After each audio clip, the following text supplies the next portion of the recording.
Hello and welcome back to Daily News Analysis by Abhit. Today is 6th of May 2023 and a short session it will be with this list of news. Alright, so let's begin with the first news that is from PIB, from Ministry of Ports, Shipping and Waterways. So Minister Sarbananda Sonowal has received the first Indian cargo ship docking at the Sittwe port. Now, where is this Sittwe port? Sittwe port is in Myanmar, okay, or Burma, right? Now, the inauguration of Sittwe port in Myanmar has begun a new transformation of transportation in the northeast. So this will help bringing cargoes from all this Myanmar, Southeast Asia particularly, to the northeast, right? And the cost of time of transportation of goods between Kolkata and Agartala and Aizawl will decrease. Not only that, it will also help the transportation between Kolkata to the northeast, right? Normally, now they are going via road, so it takes a long time to reach Agartala and Aizawl. But with this port, it is decreased. The time has been decreased by more than 50%. Okay, and also the cost. So Northeast India's long aspired access to international sea route, it is possible through this port now in Myanmar. Alright, so Sittwe port, let's just talk about Sittwe port. Sittwe port is in Rakhine state of Myanmar, that is in the southern part of Myanmar. Alright, and this will unlock tremendous economic potential for entire Bay of Bengal, that peninsula, allowing a bridge between South Asia and Southeast Asia regions, right? Now we'll have to understand that Sittwe port is part of Kaladan Multi-Modal Transit Transport Project, KMTTP, okay? And once it is operationalized, the Sittwe port will enable multimodal transit connectivity with Southeast Asia.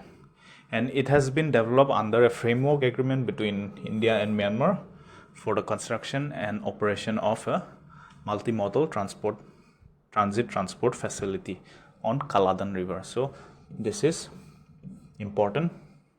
Kaladan River, you can definitely Google where is it located, and this Kaladan River will connect Sittwe port in Myanmar with the state of Mizoram, right?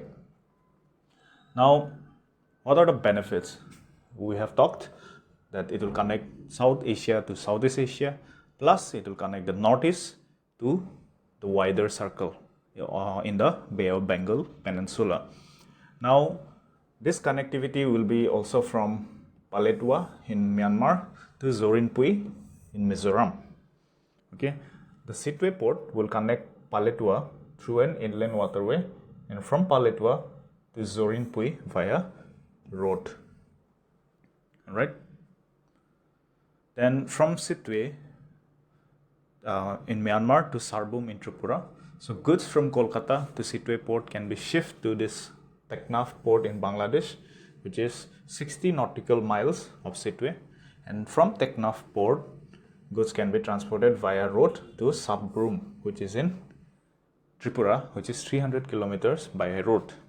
And Sabrum is an integrated customs border between Bangladesh and Tripura, okay, and this will reduce in transportation time and logistics costs, okay. So you can see it has large potential, particularly in terms of export. For Sittwe port, the exports from Myanmar will include rice, timber, fish, seafood, petroleum products, garments and textile, and the imports via this port into Myanmar will be construction materials such as cement, steel, bricks, etc. So we'll definitely get a lot of this rice, timber, fish, seafood, petroleum products and garments and textiles from Myanmar, and they will be taking a lot of construction materials such as cement, steel, etc. Right? Now, as I mentioned, Sittwe port is under a framework agreement between India and Myanmar for operation of a multimodal transit transport facility. So it is not just one type of transport facility, but multimodal, which will include land, water, etc. Right? So good days are coming finally to the Northeast, I suppose. Then from Ministry of Skill Development and Entrepreneurship, this National Apprentice Mela, which is going to be organized from May 8th, right, in 200 plus districts of the country.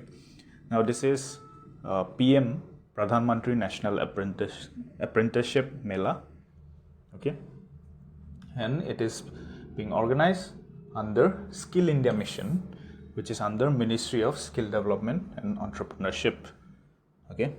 Then this will be a single platform, and all those who are participating can connect with organizations, and based on their qualifications they can strengthen the livelihood opportunities of the youth.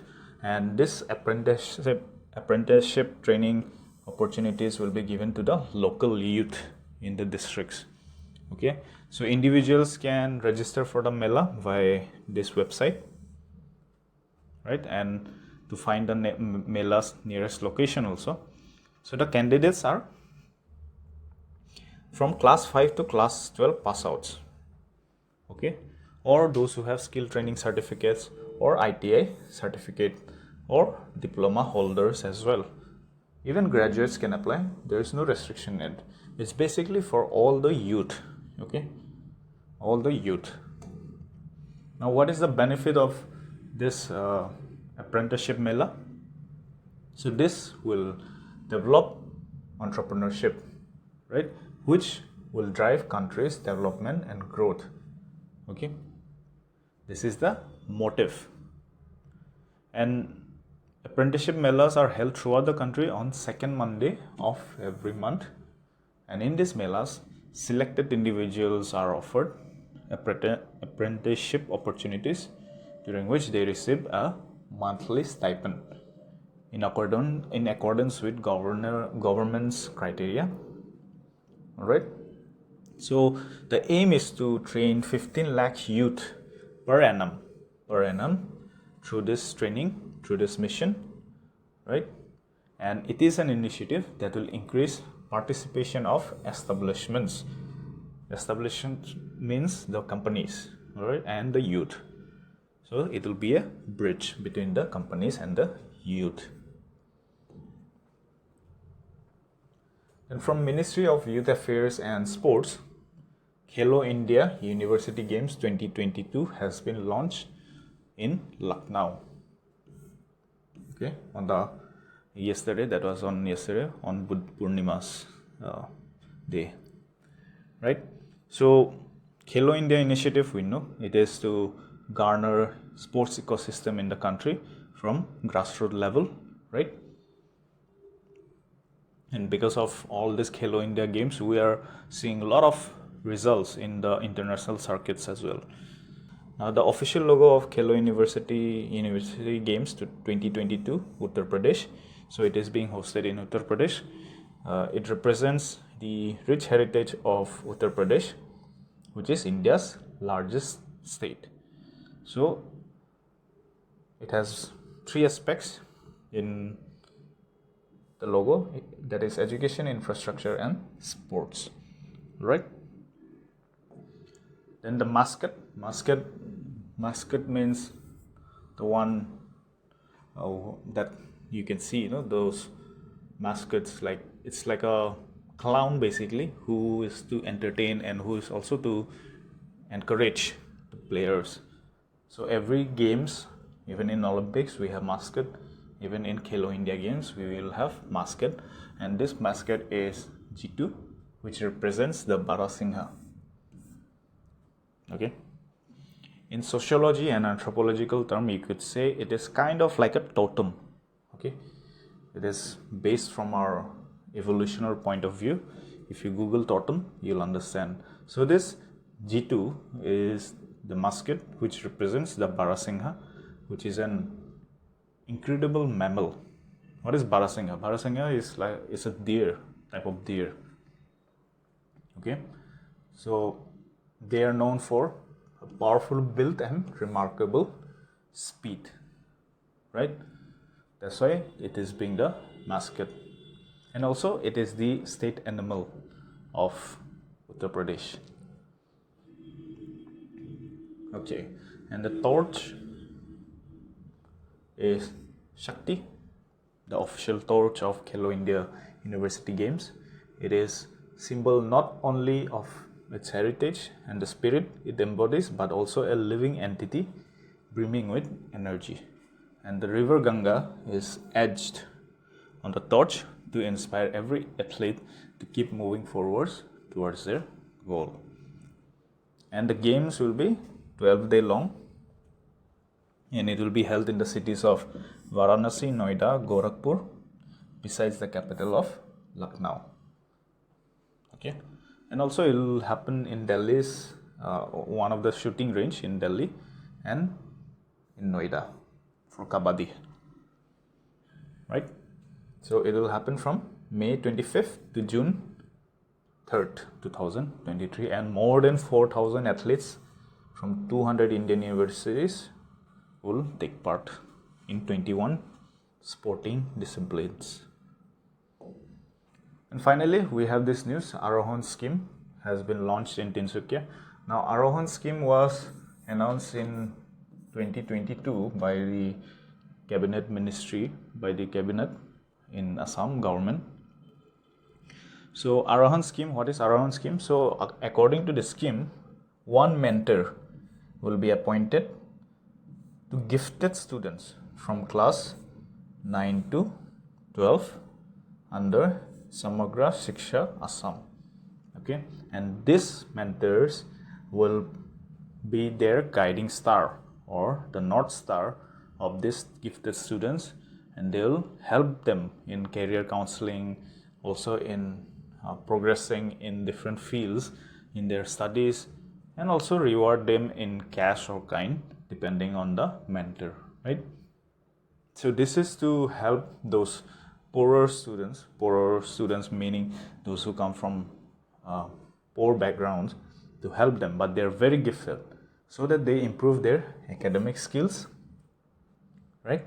And also they have some sort of assistance, direct assistance and support to move forward in their lives.